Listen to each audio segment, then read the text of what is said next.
बिस्मिल्लाहिर्रहमानिर्रहीम। अस्सलाम वालेकुम नाज़रीन, आप यूट्यूब चैनल देख रहे हैं। मैं इमरान खान हूँ। ना ये लड़ाई ख़त्म होने जा रही है, ना ये आज ख़त्म होनी है। नज़रियाती लड़ाई है। इसराइल को अपनी एक्सपेंशन करनी है, अपने मुल्क को बड़ा बनाना है, और वो उनका प्लान है ग्रेटर इसराइल का। वो उसको करेंगे। और इसी तरह ईरान जो है वो अपनी कोशिश है वो करता रहेगा। तो ये लड़ाई यहाँ ख़त्म नहीं हो जाएगी। फ़िलहाल जान छुड़ाना बहुत ज़रूरी है डोनाल्ड ट्रंप के लिए भी, और ईरान भी चाहेगा कि अब लड़ाई ख़त्म हो जाए। फ़िलहाल इस लड़ाई में जो लूज़र निकलेगा ना, अगर ये मुज़ाकरात हो जाते हैं, तो वो सबसे बड़ा इसराइल होगा। इसराइल को तस्लीम करने के जो अरब ममालिक के या बाकी ममालिक के मामलात हैं पीछे चले जाएंगे। कुछ बोर्ड ऑफ पीस जो है इसके मामलात पीछे चले जाएंगे। तो मुज़ाकरात की जगह का अभी तक तयन तो हुआ नहीं। लेकिन एक सवाल और उठता है कि डोनाल्ड ट्रंप ने तो कहा था कि ईरान ख़त्म हो गया, फ़ौज भी ख़त्म हो गई, हथियार भी ख़त्म हो गए, एटम बम भी ख़त्म हो गया, उनकी वो यूरेनियम भी ख़त्म हो गई, दबा दी हमने, साइट्स भी तबाह कर दी, मिसाइल बनाने की सलाहियत भी ख़त्म हो गई, सारी क़यादत भी ख़त्म हो गई। बताओ अब हम किसके साथ बात करें? तो फिर डोनाल्ड ट्रंप मुज़ाकरात किसके साथ करना चाह रहे हैं? सवाल तो ये पैदा होता है ना। लेकिन अमेरिका में भी इस तरह के सवालात सहाफ़ी ज़रा मुझे लगता है नहीं पूछते। ये सवाल पूछा जाना चाहिए कि जनाब आपने तो सब तबाह कर दिया, तो फिर मुज़ाकरात किस बात के? फिर ख़त्म करें बात। फिर आप मुज़ाकरात के लिए क्यों भागते फिर रहे हैं? उतावले तो आप लग रहे हैं। बार बार आप रीट्वीट करते हैं शहबाज शरीफ को भी, कभी इधर फ़ोन करते हैं, आसिम मुनीर को भी फ़ोन किया, बाकी लोगों से भी राब्ते करते हैं, यूरोप को कहते हैं, चाइना को कहते हैं आओ मदद करो, खोलो आबनाए हुर्मज़ को। जब पूरी दुनिया ने मदद नहीं की तो फिर मुज़ाकरात की तरफ आना पड़ गया। और अभी लड़ाई ख़त्म नहीं हुई, याद रखिएगा। इस बीच में जब ये सारी बातें चीतें हो रही हैं तो लड़ाई चल रही है। तेहरान में दबा के धमाके हो रहे हैं।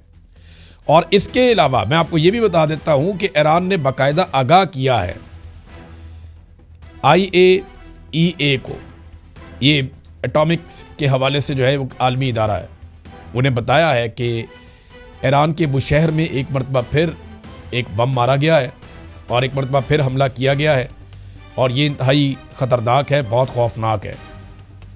ये बाकायदा ईरान ने फिर रिपोर्ट किया है, और इस पर तशवीश का इजहार किया जा रहा है आलमी इदारों की जानिब से कि अगर ताबकारी हो गई तो बड़ा लंबा मसला पड़ जाएगा, फिर ये जंग भी ख़त्म नहीं होगी।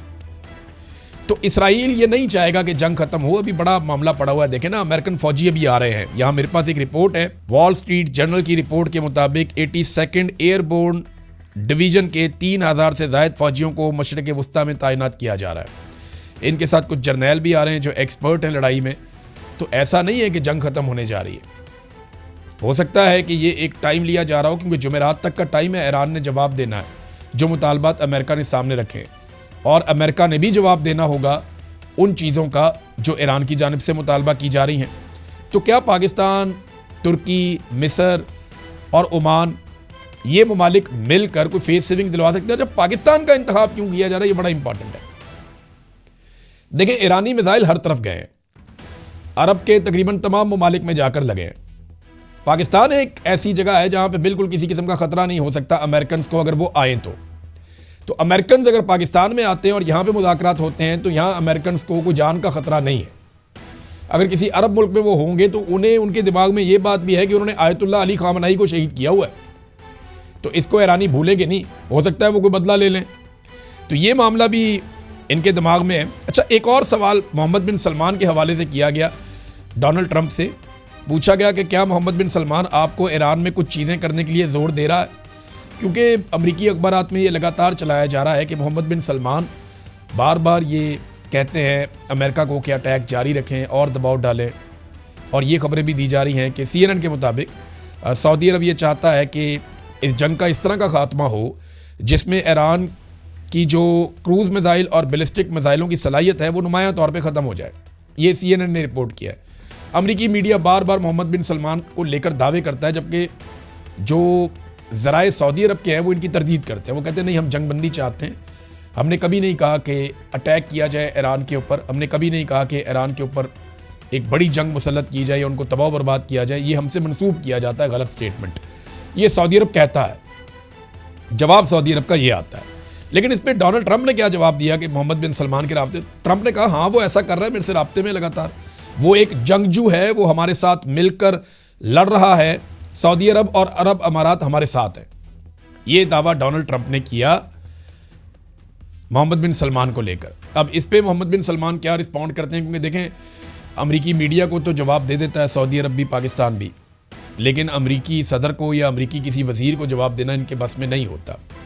आपको याद होगा कि पाकिस्तान के बारे में मार्को रूबियो ने कहा था कि पाकिस्तान ने हमें अर्ज़ी दी है कि हम गज़ा में अपनी फ़ौज भेजना चाहते हैं, तो पाकिस्तान ने आज तक उसकी तरदीद नहीं की, इनकी हिम्मत नहीं हुई तरदीद करने की, तो इन्होंने तरदीद की नहीं। अच्छा नाज़रीन, एक और इम्पॉर्टेंट चीज़ है, वो ये है कि अगर जंगबंदी हो जाती है, फ़र्ज़ करें जुमे वाले दिन जंगबंदी हो जाती है, तो दोनों मुल्कों को मिलेगा क्या? मैंने आपको पहले तो ये बता दिया कि जंगबंदी के लिए दोनों की शराइतें ऐसी नहीं है कि जो उनके अंदर रास्ता नहीं निकल सकता, रास्ता निकल ही आएगा थोड़ा बहुत करके। तो कोई ना कोई ऐसी जगह होगी, फ्लेक्सिबिलिटी दिखाएंगे तो दोनों किसी नतीजे पे पहुंच भी सकते हैं। पाकिस्तान का बड़ा फ़ायदा हो जाएगा कि पाकिस्तान सऊदी दबाव के बावजूद, अमरीकी दबाव के बावजूद इस लड़ाई में शामिल पाकिस्तान को नहीं होना पड़ेगा। दूसरा, पाकिस्तान की आवाम की तरफ से बड़ा शदीद दबाव था कि इस लड़ाई में बिल्कुल शामिल नहीं होना। तो पाकिस्तान के लिए बेहतर यही है कि लड़ाई ख़त्म हो जाए, ताकि आवाम से भी जान छूट जाए और सऊदी अरब और अमेरिका के मुतालबे से भी जान छूट जाए, इसराइल के साथ मिलकर एक लड़ाई लड़नी भी ना पड़े। तो पाकिस्तान तो ये चाहेगा। अब आ जाए कि अमेरिका को इसमें क्या मिलेगा अगर जंगबंदी होती है, और ईरान में किसी को क्या मिलेगा, और ये जंग जीता कौन, अमली तौर पे इसका फैसला कैसे होगा कि जंग कौन जीता। लेकिन ताकत का तवाज़ुन था ही नहीं। ईरान कितने सालों से, दहाइयों से पाबंदियों का सामना कर रहा है, माशी तौर पे तबाह हो चुका है, अकेला मुल्क है, कोई उसके साथ खड़ा होने के लिए तैयार नहीं है, उसके पास एयरफोर्स भी नहीं है, बहुत बड़े बजट भी नहीं है। दूसरी तरफ दुनिया की दो बहुत ताकतवर ममालिक, बहुत बाअसर ममालिक, और उनकी फ़ौजें, उनके हथियार, तो ये कोई मुकाबला टक्कर का नहीं था। लेकिन ईरान ने ऐसी टक्कर दी है कि कमाल कर दिया। अब होगा क्या कि डोनाल्ड ट्रंप के बारे में जो नया सर्वे अमेरिका में आया वो ये बताता है कि ट्रंप की मकबूलियत मजीद गिरकर 36% पे आ गई है। यानी अगर जुमे वाले दिन ये जंग खत्म हो जाती है और ये किसी मुआहदे पे पहुंच जाते हैं, कोई मुज़ाकरात हो जाते हैं इन दोनों फ्रीकैन के बीच में, तो जंग का इख्तिताम कैसे होगा? हफ्ते वाले दिन अमेरिका में नो किंग्स मूवमेंट चलेगी, 9 मिलियन लोग बाहर आ रहे हैं। अब बताएं ना, ये डोनाल्ड ट्रंप के लिए जंग का कितना भयानक इख्तिताम है कि एक तरफ अमेरिकन कभी नहीं मानेंगे जो डोनाल्ड ट्रंप कह रहा है। अमेरिकन अभी से ये कह रहे हैं कि इस जंग को हमने जीता नहीं है, बल्कि ये इसराइल ने हमें अपनी जंग में उतारा और अमेरिका एक्सपोज हो गया इस जंग के अंदर, हमें बहुत नुकसान हुआ, सारे ये कह रहे हैं। और साथ ही डोनाल्ड ट्रंप के खिलाफ हफ्ते वाले दिन एक बहुत बड़े पैमाने पे अमेरिका में 9 मिलियन लोग निकलकर एहतजाज करने का इरादा रखते हैं। नो किंग्स मूवमेंट, ये है खौफनाक इख्तिताम इस जंग का डोनाल्ड ट्रंप के लिए। ईरान के लिए क्या है? अभी तक मेरी इत्तला के मुताबिक खामनई का नमाज जनाजा पेंडिंग है, आयतुल्लाह अली खामनई। यानी एक तरफ एक शख्स की सियासत का जनाजा निकल सकता है इस जंग के खात्मे पे, और दूसरी तरफ एक लीडर की शहादत का जनाजा निकलेगा जिसने बहादुरी के साथ मौत को गले लगाया और पीछे हटने से इनकार किया। तो ये बड़ा फ़र्क है। यहाँ से एक हुकूमत अवाम के अंदर कहाँ जाएगी और दूसरी हुकूमत अवाम के अंदर कहाँ जाएगी, ये है इस जंग का इख्तिताम। एक चीज़ मैं आपको और बताता हूँ, डोनाल्ड ट्रंप ने कहा कि हमने ईरान की क़यादत ही ख़त्म कर दी है, ये नए लोग आ गए हैं, हमने रजीम तब्दील कर दिया, अब नया रजीम आ गया। भाई ये वही तो लोग हैं जो पुराना रजीम है, उन्होंने तो आप पे एक भी बम नहीं मारा। जो पुराने लोग थे आयतुल्लाह अली खामनई, उनकी शहादत से पहले तो ईरान ने आपको मारा ही नहीं। आपको तो जितना मारा है या जितना अटैक किया है अमेरिका के ऊपर, इसराइल के ऊपर, वो ये मौजूदा रजीम ने किया है, और उसी रजीम को डोनाल्ड ट्रंप कह रहा है कि हम इसको तब्दील करके लेके आए। यानी आप जिस रजीम को तब्दील करके लेकर आए उसी ने तबाही फेर दी। अब तक के लिए इतना ही, अपना ख्याल रखिएगा, अपने इस चैनल का भी। अल्लाह हाफ़िज़।